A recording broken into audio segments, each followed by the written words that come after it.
أعوذ بالله من الشيطان الرجيم بسم الله الرحمن الرحيم اللهم صل على محمد وعلى آل محمد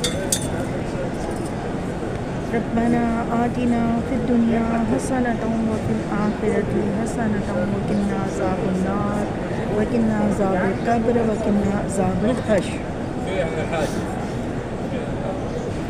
بسم الله الرحمن الرحيم هو الله الذي لا إله إلا هو عالم الغيب والشهادة هو الرحمن الرحيم هو الله الذي لا إله إلا هو الملك القدوس السلام المؤمن المهيمن العزيز الجبار المتكبر سبحان الله عما يشركون هو الله الخالق البارئ المصور له الأسماء الحسنى يسبح له ما في السماوات والأرض وهو عزيز الحكيم بسم اللہ الرحمن الرحیم۔ آج ہم اپنے ترجمہ دورہ قرآن میں پارہ نمبر 16 شروع کرتے ہیں۔ اس پارے میں حضرت موسیٰ اور حضرت خضر علیہ السلام کا مکمل واقعہ بیان ہوگا، اور 3 بار اس میں حضرت خضر علیہ السلام نے حضرت موسیٰ علیہ السلام کو ساتھ لے جانے سے انکار کیا، لیکن خضر علیہ السلام نے جب انکار کیا اور موسیٰ علیہ السلام نے ان سے جانے کی التجا کی، لیکن آخری بار پھر حضرت خضر علیہ السلام نے پچھلے تمام واقعات کی حقیقت بیان کی اور حضرت موسیٰ علیہ السلام کو کہا کہ اب آگے کا راستہ میرا اور آپ کا جدا جدا ہے۔ بسم اللہ الرحمن الرحیم، پارہ نمبر 16، ترجمہ۔ وہ کہنے لگے، میں نے تم سے نہیں کہا تھا کہ بے شک تم میرے ہمراہ رہ کر ہرگز صبر نہیں کر سکتے۔ موسیٰ نے جواب دیا، اگر اب اس کے بعد میں آپ سے کسی چیز کے بارے میں سوال کروں تو بے شک آپ مجھے اپنے ساتھ نہ رکھنا، یقیناً آپ میری طرف سے حد اظہر کو پہنچ چکے۔ پھر دونوں چلے، ایک گاؤں والوں کے پاس آ کر ان سے کھانا طلب کیا۔ انہوں نے ان کی مہمان نوازی سے صاف انکار کر دیا، پس دونوں نے وہاں ایک دیوار پائی جو گرا ہی چاہتی تھی۔ اس نے اسے ٹھیک اور درست کر دیا۔ موسیٰ کہنے لگے، اگر آپ چاہتے تو اس پر اجرت لے لیتے۔ اس نے کہا، بس یہ جدائی ہے میرے اور تیرے درمیان۔ اب میں تجھے ان باتوں کی اصلیت بھی بتا دوں گا جس پر تجھ سے صبر نہ ہو سکا۔ کشتی تو چند مسکینوں کی تھی جو دریا میں کام کاج کرتے تھے۔ میں نے اس میں کچھ توڑ پھوڑ کرنے کا ارادہ کر لیا، کیونکہ ان کے آگے ایک بادشاہ تھا جو ہر ایک صحیح سالم کشتی کو جبرا ضبط کر لیتا تھا، اور اس لڑکے کے ماں باپ ایماندار تھے۔ ہمیں خوف ہوا کہ کہیں یہ انہیں اپنی سرکشی اور کفر سے عاجز و پریشان نہ کر دے، اس لیے ہم نے چاہا کہ انہیں ان کا پروردگار اس کے بدلے اس سے بہتر اور پاکیزہ چیز، پاکیزگی والا اور اس سے زیادہ محبت کرنے والا بچہ عنایت فرمائے گا۔ دیوار کا قصہ یہ ہے کہ اس شہر میں 2 یتیم بچے ہیں جن کا خزانہ ان کی اس دیوار کے نیچے دفن ہے۔ ان کا باپ بڑا نیک اور مہربانی اور ان کا باپ بڑا ہی نیک شخص تھا۔ تو تیرے رب کی چاہت تھی کہ یہ دونوں یتیم اپنی جوانی کی عمر میں آ کر اپنا یہ خزانہ تیرے رب کی مہربانی اور رحمت سے نکال لیں۔ میں نے اپنی رائے سے کوئی کام نہیں کیا، یہ تھی اصل حقیقت ان واقعات کی جن پر آپ سے صبر نہ ہو سکا۔ آپ سے ذوالقرنین کا واقعہ یہ لوگ دریافت کر رہے ہیں۔ آپ کہہ دیجئے کہ میں ان کا تھوڑا سا حال تمہیں پڑھ کر سناتا ہوں۔ ہم نے اسے اس زمین میں قوت عطا فرمائی تھی اور اس سے ہر چیز کے سامان بھی عنایت کر دیے تھے۔ یہاں سے آگے ذوالقرنین کا قصہ شروع ہو رہا ہے، اور ذوالقرنین کا اصل نام بعض کتابوں میں سائرس آیا ہے، یعنی کہ 2 سین، اور ذوالقرنین نے تقریباً ایران، خراسان، لیبیا، فارس کے بادشاہ اور پوری دنیا کا چکر لگایا تھا۔ یہ تھوڑی سی آگے کی ترجمے میں ان باتوں کی تفصیل آئے گی۔ ذوالقرنین کا ذکر آئے گا۔ ہم نے اسے زمین میں قوت عطا فرمائی تھی اور اس سے ہر چیز کے سامان بھی عنایت کر دیے تھے۔ وہ ایک راہ کے پیچھے لگا یہاں تک کہ سورج ڈوبنے کی جگہ پہنچ گیا، اور اسے ایک دلدل کے چشمے میں غروب ہوتا پایا، اور اس چشمے کے پاس ایک قوم کو بھی پایا۔ ہم نے فرمایا کہ اے ذوالقرنین، یا تو انہیں تکلیف پہنچائے یا ان کے بارے میں کوئی بہترین روش اختیار کرے۔ اس نے کہا کہ جو ظلم کرے گا اسے تو ہم بھی سزا دیں گے۔ اچھا میں آپ کو اس کا نظارہ میں اس وقت حرم پاک میں بیٹھی ہوئی ہوں اور یہ ترجمہ آپ کو سنا رہی ہوں، اور یہاں پہ اس وقت صفائی کا بہترین منظر پیش کیا جا رہا ہے، جو آپ کو پیچھے سے ذرا شور کی آواز آ رہی ہوگی۔ یہاں پہ یہ چیز صفائی کا منظر پیش کیا جا رہا ہے۔ یہاں سے آپ اندازہ کریں یہ کس قدر حسین اور خوبصورت حرم کے باہر صفائی کا منظر پیش کیا جا رہا ہے۔ بیت اللہ کی بھی آپ زیارت کر لیجئے۔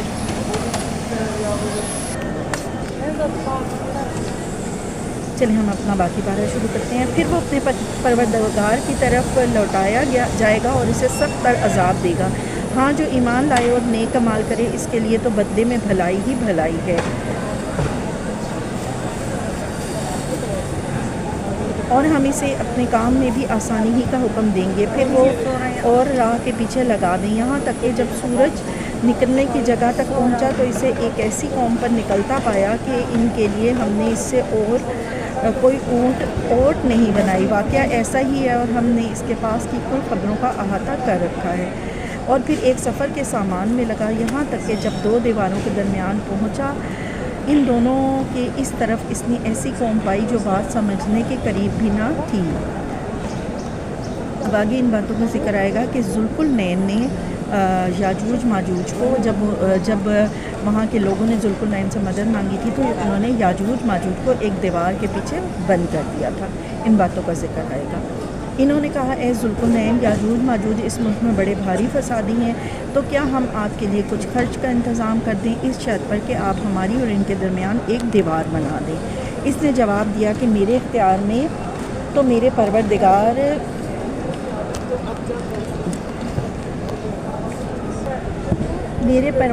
نے جو دے رکھا ہے وہی بہتر ہے، تم صرف قوت طاقت سے میری مدد کرو، میں تم میں اور ان میں مضبوط حجاب بنا دیتا ہوں۔ مجھے لوہے کی چادریں لا دیں۔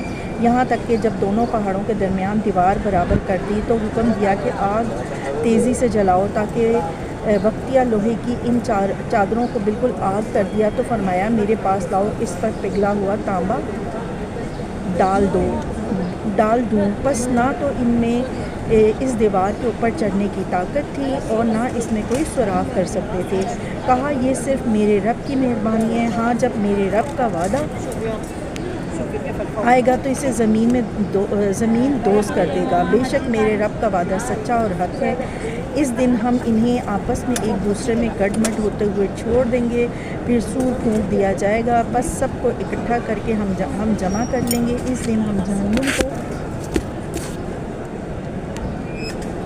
بے شک میرے رب کا وعدہ سچا ہے اور حق ہے۔ اس دن ہم انہیں آپس میں ایک دوسرے میں گڈ مڈ ہوتے ہوئے چھوڑ دیں گے اور سور پھونک دیا جائے گا، بس سب کو اکٹھا کر کے ہم جمع کر لیں گے۔ اس دن ہم جہنم کو بھی کافروں کے سامنے لا کھڑا کر دیں گے، جن کی آنکھیں میری یاد سے پردے میں تھیں اور امر حق سن بھی نہیں سکتے تھے۔ کیا کافر یہ خیال کیے بیٹھے ہیں کہ میرے سوا وہ میرے بندوں کو اپنا حمایتی بنا لیں گے؟ سنو، ہم نے تو ان کفار کی مہمانی کے لیے جہنم کو تیار کر رکھا ہے۔ کہہ دیجئے کہ اگر تم کہو تو میں تمہیں بتا دوں کہ باعتبار اعمال سب سے زیادہ خسارے میں کون ہے۔ وہ ہیں جن کی دنیوی زندگی کی تمام کوششیں بیکار ہو گئیں اور وہ اسی گمان میں رہے کہ وہ بہت اچھے کام کر رہے ہیں، اس لیے ان کے اعمال غارت ہو گئے۔ پس قیامت کے دن ہم ان کا کوئی وزن قائم نہ کریں گے۔ حال یہ ہے کہ ان کا بدلہ جہنم ہے، کیونکہ انہوں نے کفر کیا اور میری آیتوں اور میرے رسولوں کا مذاق اڑایا۔ جو لوگ ایمان لائے انہوں نے کام بھی اچھے کیے، یقیناً ان کے لیے الفردوس کے باغات کی مہمانی ہے، جہاں وہ ہمیشہ رہا کریں گے، جس جگہ کو بدلنے کا کبھی بھی ان کا ارادہ ہی نہ ہوگا۔ کہہ دیجئے کہ اگر میرے پروردگار کی باتوں کے لکھنے کے لیے سمندر سیاہی بن جائے تو وہ بھی میرے رب کی باتوں کے ختم ہونے سے پہلے ہی ختم ہو جائے گی، گویا ہم اس جیسی اور بھی اس کی مد میں لے آئیں گے۔ آپ کہہ دیجئے کہ میں تو تم جیسا ہی ایک انسان ہوں، ہاں میری جانب وحی کی جاتی ہے کہ سب کا معبود صرف ایک ہی معبود ہے۔ تو جسے بھی اپنے پروردگار سے ملنے کی آرزو ہو اسے چاہیے کہ نیک اعمال کرے اور اپنے پروردگار کی عبادت میں کسی کو بھی شریک اپنے پروردگار کی عبادت میں کسی کو بھی شریک نہ ٹھہرائے۔ اب ہماری سورت کہف مکمل ہوئی۔ اب ہم شروع کرتے ہیں سورت مریم۔ سورت مریم مکی سورت ہے۔ اس میں 98 آیات اور 6 رکوع، 98 آیات اور 6 رکوع ہیں، اور اس میں ہجرت حبشہ کے وقت جب جعفر بن طیار نے ہجرت حبشہ کا ابتدائی حصہ پڑھ کر حبشہ کے بادشاہ کو سنایا تھا، اور تو نجاشی اور اس کے افراد، جتنے بھی اس کا دربار تھا، اس کے 7 افراد تھے، ان کی آنکھیں آنسوؤں سے تر ہو گئیں، اور انہوں نے مسلمانوں کو پناہ بھی دی۔ اور اس میں جو ہے وہ، کیونکہ اس سے آپ اللہ تعالیٰ کا نظام دیکھیں کہ ہجرت حبشہ کے وقت سورت مریم کی آیات نازل ہو چکی تھیں، اور جعفر بن طیار نے یہ آیات سنائی تھی۔ اس میں آپ دیکھیں کہ حضرت عیسیٰ کا ذکر آئے گا، اور حضرت عیسیٰ کو ہمیشہ ابن مریم کہا جاتا ہے۔ ان باتوں کا ذکر آئے گا اور حضرت مریم کا ذکر آئے گا، تو چلیں ہم اس کا ترجمہ سٹارٹ کرتے ہیں۔ بیت اللہ شریف سے، اللہ کے گھر سے، اللہ کے گھر کے سامنے بیٹھ کے ہم ترجمہ قرآن پڑھتے ہیں اور سورت مریم کا ترجمہ سنتے ہیں۔ جزاک اللہ خیر۔ یا عین صاد، یہ ہے تیرے پروردگار کی اس مہربانی کا ذکر جو اس نے اپنے بندے زکریہ پر کی تھی، جبکہ اس نے اپنے رب سے چپکے چپکے دعا کی تھی کہ اے میرے پروردگار، میری ہڈیاں کمزور ہو گئی ہیں اور بڑھاپے کی وجہ سے بھڑک اٹھا ہے، لیکن میں کبھی بھی تجھ سے دعا کر کے محروم نہیں ہوا۔ ذکر آ رہا ہے حضرت زکریا علیہ السلام کا، جن کا پیشہ، حضرت زکریا علیہ السلام کا پیشہ بڑھئی کا تھا، اور یہ بنی اسرائیل سے تھے۔ ان کے جو ہے وہ گھر اولاد نہیں تھی۔ پھر اللہ نے انہیں یحییٰ علیہ السلام کی خوشخبری سنائی۔ حضرت یحییٰ کا نام بھی اللہ تعالیٰ نے خود رکھا تھا، اور فرشتے آئے اور انہوں نے زکریا علیہ السلام کو کچھ نصیحتیں کی، انہوں نے اس پہ عمل کیا، تو اللہ تعالیٰ نے ان کو ایک بیٹے کی خوشخبری سنائی۔ ان باتوں کا آگے ذکر آئے گا۔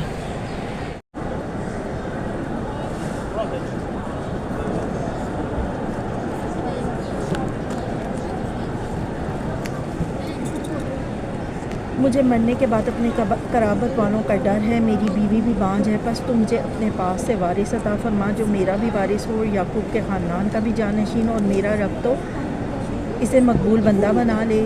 اے زکریا، تجھے ایک بچے کی خوشخبری دیتے ہیں جس کا نام یحییٰ ہے۔ ہم نے اس سے پہلے اس کا نام بھی کسی کو نہیں کیا۔ زکریا کہنے لگے، میرے رب، میرے ہاں لڑکا کیسے ہوگا؟ میری بیوی بانجھ ہے اور میں بڑھاپے کی انتہائی ضعف کو پہنچ چکا ہوں۔ ارشاد ہوا کہ وعدہ اسی طرح ہو چکا، تیرے رب نے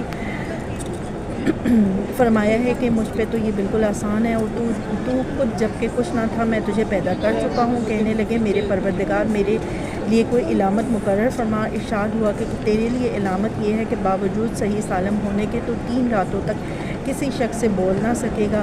اب زکریا اپنے حجرے سے نکل کر اپنی قوم کے پاس آ کر انہیں اشارہ کرتے ہیں کہ تم صبح شام اللہ کی تسبیح بیان کرو۔ اے یحییٰ، میری کتاب کو مضبوطی سے تھام لے، ہم نے اسے لڑکپن سے ہی دانائی عطا فرمائی اور اپنے پاس سے شفقت اور پاکیزگی بھی۔ وہ پرہیزگار شخص تھا، وہ اپنے ماں باپ سے نیک سلوک کرنے والا تھا، وہ سرکش اور گناہ گار نہ تھا۔ اس پر سلام ہے جس دن وہ پیدا ہوا اور جس دن وہ مرے اور جس دن وہ زندہ کر کے اٹھایا جائے گا۔ اس کتاب میں مریم کا بھی واقعہ بیان کیجیے جب کہ وہ اپنے گھر والوں سے علیحدہ ہو کر ایک مشرقی مکان میں آئیں اور ان لوگوں کی طرف سے پردہ کر لیا۔ پھر ہم نے اس کے پاس اپنی روح فرشتے کو بھیجا، پس وہ اس کے سامنے پورا آدمی بن کر ظاہر ہوا۔ یہ کہنے لگی، میں تجھ سے رحمان کی پناہ مانگتی ہوں، اگر تو کچھ بھی اللہ سے ڈرنے والا ہے۔ اس نے جواب دیا، میں تو اللہ کا بھیجا ہوا قاصد ہوں، تجھے ایک پاکیزہ لڑکا دینے آیا ہوں۔ کہنے لگی، بھلا میرے ہاں بچہ کیسے ہو سکتا ہے؟ مجھے تو کسی انسان تک ہاتھ نہیں لگایا اور نہ میں بدکار ہوں۔ اس نے کہا بات تو یہی ہے، لیکن تیرے پروردگار کا اشارہ ہے کہ وہ مجھ پر بہت ہی آسان ہے، ہم تو اسے لوگوں کے لیے ایک نشانی بنا دیں گے، اور خاص رحمت تو یہ تو ایک طے شدہ بات ہے۔ بس وہ حمل سے ہو گئی اور اسی وجہ سے وہ یکسو ہو کر ایک دور کی جگہ چلی گئیں۔ پھر درد جیسے اسے کھجور کے تنے کے نیچے لے آیا اور کہنے لگی، اے کاش میں اس سے پہلے ہی مر گئی ہوتی اور لوگوں کی یاد سے بھی بھولی بسری ہو جاتی۔ اتنے میں اسے نیچے سے ہی آواز دی کہ آزردہ خاطر نہ ہو، تیرے رب نے تیرے پاؤں تلے ایک چشمہ جاری کر دیا اور اس کھجور کے تنے کو اپنی طرف ہلا، یہ تیرے سامنے تر و تازہ پکی کھجوریں گرا دے گا۔ اب چین سے کھا پی اور آنکھیں ٹھنڈی رکھ۔ اگر تجھے کوئی انسان نظر آ جائے تو کہہ دینا کہ میں نے رحمان کے نام کا روزہ مان رکھا ہے، میں آج کسی شخص سے بات نہ کروں گی۔ اب عیسیٰ کو لیے ہوئے وہ اپنی قوم کے پاس آئیں۔ سب کہنے لگے، مریم تو نے بڑی بری حرکت کی، اے ہارون کی بہن، نہ تو تیرا باپ برا آدمی تھا اور نہ تیری ماں بدکار تھی۔ مریم نے اپنے بچے کی طرف اشارہ کیا۔ سب کہنے لگے، لو بھلا ہم گود کے بچے سے باتیں کیسے کریں؟ بچہ بول اٹھا کہ میں اللہ کا بندہ ہوں، اس نے مجھے کتاب عطا فرمائی ہے اور مجھے اپنا پیغمبر بنایا ہے، اس نے مجھے بابرکت کیا ہے جہاں بھی میں رہوں، اور اس نے مجھے نماز اور زکوٰۃ کا حکم دیا ہے جب تک بھی میں زندہ رہوں، اور اس نے مجھے اپنی والدہ کا خدمت گزار بنایا ہے اور مجھے سرکش اور بدبخت نہیں کیا، اور مجھ پر میری پیدائش کے دن اور میری موت کے دن، وہ جس دن کے میں دوبارہ زندہ کھڑا کیا جاؤں گا، سلام ہی سلام ہے۔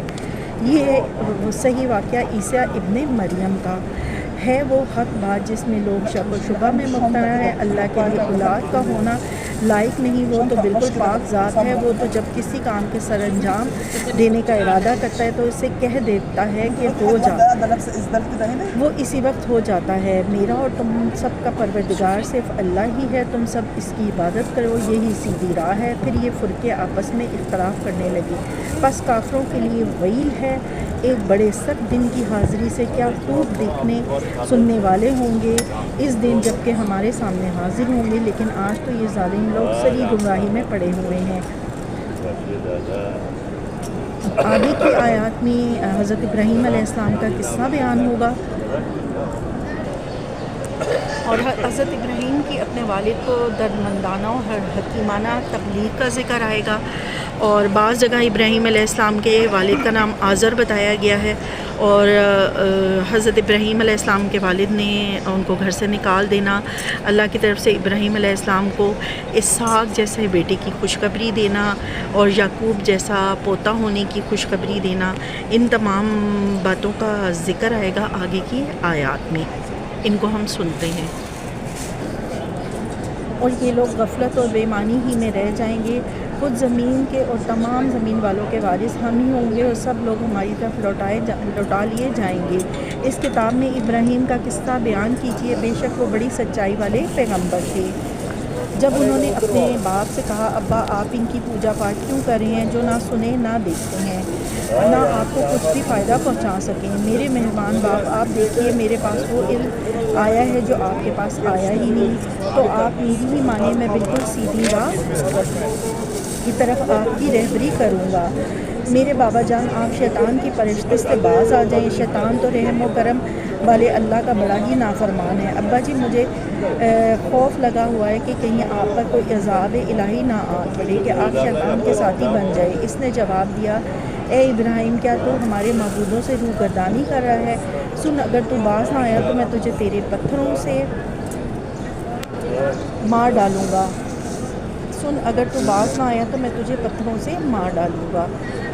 جا، ایک مدت دراز تک مجھ سے الگ رہ کہا، اچھا، تم پر سلام ہو، میں تو اپنے پروردگار سے تمہاری بخشش کی دعا کرتا رہوں گا، وہ مجھ پر بے حد مہربان ہے۔ میں تو تمہیں بھی اور جن کو تم اللہ کے سوا پکارتے ہو، انہیں بھی سب کو چھوڑ رہا ہوں، صرف اپنے پروردگار کو پکارتا رہوں گا۔ مجھے یقین ہے میں اپنے پروردگار سے دعا مانگنے میں محروم نہ رہوں گا۔ جب ابراہیم ان سب کو اور اللہ کے سوا ان کے معبودوں کو چھوڑ چکے تو ہم نے انہیں اسحاق اور یعقوب عطا فرمائے اور دونوں کو نبی بنا لیا، اور ان سب کو ہم نے اپنی بہت سی رحمتیں عطا فرمائیں۔ اب آگے کی آیات میں انبیاء کرام کا حسین ذکر آیا ہے، 4 مبارک انبیاء کا ذکر آیا ہے، اور ان کی عبادات اور ان کے سجدوں کا ذکر آیا ہے، اور ان 4 انبیاء کی عظمتوں کا ذکر ہے، اور ان انبیاء کی امتیوں کو نمازیں ضائع کرنے کا ذکر ہے کہ اگر ان انبیاء کی امتوں نے نمازیں ضائع کی تو پھر ان کے ساتھ کیا ہوگا، ان باتوں کا ذکر آیا ہے۔ چلیں ہم بیت اللہ سے اس کا ذکر سنتے ہیں۔ جزاک اللہ۔ اچھا، جو یعقوب علیہ السلام اسحاق علیہ السلام کے بیٹے یعنی ابراہیم علیہ السلام کے پوتے تھے، اللہ تعالیٰ نے ان کا ذکر بھی بیٹے کے ساتھ اور بیٹے ہی کی طرح کیا ہے۔ اس کا مطلب ہے کہ جب ابراہیم توحید الہی کی خاطر اپنے باپ کو گھر اور اپنے وطن کو چھوڑ کر دیار اقدس کی طرف ہجرت کر گئے تو ہم نے انہیں اسحاق اور یعقوب سے نوازا تاکہ ان کی محبت، باپ کی جدائی اور صدمہ جو ہے وہ ان بچوں کی محبت سے وہ بھول جائیں تھوڑا سا۔ ان باتوں کا ذکر ہے کہ یعنی اللہ تعالیٰ کہہ رہے ہیں کہ نبوت کے علاوہ بھی بہت سی نعمتیں ہم نے انہیں عطا کی تھیں، تو ان باتوں کا ذکر آئے گا۔ لسان صدق سے مراد جو ہے وہ ثنائے حسن اور ذکر جمیل ہے، ٹھیک ہے۔ یہاں پہ جو لسان صدق آ رہا ہے اس کا مطلب یہ ہے۔ تو چلیں ہم اب اس کا آگے جو ہے نا وہ ذکر پڑھتے ہیں، ترجمہ پڑھتے ہیں قرآن پاک کا بیت اللہ شریف سے۔ جب ابراہیم ان سب کو اللہ کے سوا ان کے معبودوں کو چھوڑ چکے تو ہم نے انہیں اسحاق اور یعقوب عطا کیے اور دونوں کو نبی بنا دیا، اور ان سب کو ہم نے بہت سی رحمتیں عطا فرمائی، اور ہم نے ان کے ذکر جمیل کو بلند درجے کا کر دیا۔ اس قرآن میں موسیٰ علیہ السلام کا بھی ذکر کیجیے جو چنا ہوا تھا اور رسول اور نبی تھا۔ ہم نے اسے طور کی جانب سے ندا کی اور راز گوئی کرتے ہوئے اسے قریب کر لیا، اور اپنی خاص مہربانی سے ان کے بھائی ہارون کو نبی بنا کر اسے عطا فرمایا۔ اس کتاب میں اسماعیل کا واقعہ بھی بیان کیجیے، وہ بڑا ہی وعدے کا سچا تھا اور تھا بھی رسول اور نبی۔ ہم نے اسے طور کی جانب سے ندا کی اور راہ گوئی کرتے ہوئے اسے قریب کر لیا، اور اپنی خاص مہربانی سے اس کے بھائی ہارون کو نبی بنا کر اسے عطا فرمایا۔ اس کتاب میں اسماعیل کا واقعہ بھی بیان کیجیے، وہ بڑا ہی وعدے کا سچا تھا اور تھا بھی رسول اور نبی۔ وہ اپنے گھر والوں کو برابر نماز اور زکوٰۃ کا حکم دیتا تھا اور تھا بھی اپنے پروردگار کی بارگاہ میں پسندیدہ اور مقبول۔ اور اس کتاب میں ادریس کا بھی ذکر کیجیے، وہ بھی نیک کردار پیغمبر تھے، ہم نے اسے بلند مقام پر اٹھا لیا۔ یہی وہ انبیاء ہیں جن پر اللہ نے فضل و کرم کیا، جو اولاد آدم میں سے ہیں اور ان لوگوں کی نسل سے ہیں جنہیں ہم نے نوح کے ساتھ کشتی میں چڑھا لیا تھا، اور اولاد ابراہیم اور یعقوب سے ہے، اور ہماری طرف سے راہ یافتہ اور ہمارے پسندیدہ لوگوں میں سے تھے۔ ان کے سامنے جب اللہ کی رحمان کی آیتوں کی تلاوت کی جاتی تھی یہ سجدہ کرتے اور روتے گڑگڑاتے گر پڑتے تھے۔ پھر ان کے بعد ایسے ناقلب پیدا ہوئے کہ انہوں نے نماز ضائع کر دی اور نفسانی خواہشوں کے پیچھے پڑ گئے، سو ان کا نقصان ان کے آگے آئے گا۔ سو ان کے جو توبہ کر لیں اور جو ایمان لائیں اور نیک عمل کریں، ایسے لوگ جنت میں جائیں گے اور ان کی ذرا سی بھی حق تلفی نہ کی جائے گی، ہمیشگی والی جنتوں میں جن کا غائبانہ وعدہ اللہ مہربان نے اپنے بندوں سے کیا ہے، بے شک اس کا وعدہ پورا ہونے والا ہے۔ اور وہ لوگ وہاں کوئی لفظ بات نہ سنیں گے، صرف سلام ہی سلام سنیں گے، اس لیے وہاں صبح شام ان کا رزق ہوگا۔ یہ ہے وہ جنت جس کا وارث ہم اپنے بندوں میں سے انہیں بناتے ہیں جو متقی ہوں۔ ہم بغیر تیرے رب کے حکم کے اتر نہیں سکتے، ہمارے آگے پیچھے اور ان کے درمیان کی کل چیزیں اس کی ملکیت ہیں۔ تیرا پروردگار بھولنے والا نہیں ہے، آسمانوں کا اور زمین کا اور جو کچھ ان کے درمیان ہے سب کا رب وہی ہے۔ تو اسی کی بندگی کر اور اس کی عبادت پر جم جا، تیرے علم میں اس کا ہم نام پلہ اور بھی ہے۔ انسان کہتا ہے کہ جب میں مر جاؤں گا تو کیا پھر زندہ کر کے نکالا جاؤں گا؟ کیا یہ انسان اتنا بھی یاد نہیں رکھتا کہ ہم نے اسے اس سے پہلے پیدا کیا، حالانکہ وہ کچھ بھی نہ تھا۔ تیرے پروردگار کی قسم ہم انہیں